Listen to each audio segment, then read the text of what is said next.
Hello guys and welcome back to Guide Nation. Today I'll be showing you how to fix hover effect drop-down menu disappearing in Shopify Dawn theme. So, if your drop-down menu disappears too quickly when hovering over it in Shopify's Dawn theme, you'll have to follow the steps that I'm going to show to fix it. So you can adjust the menu hover timeout with CSS. The menu might be disappearing due to a short hover delay. You can fix this by increasing the delay. Simply navigate to Shopify admin, navigate to online stores, navigate to themes, then click on three-dotted icon after your store, then click on edit code.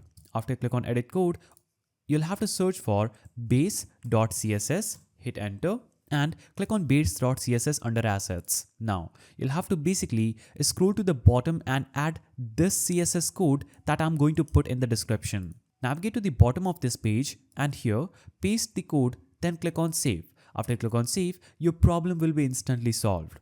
So that's how you fix this problem. If you found this guide helpful, please don't forget to give it a thumbs up and thanks for watching.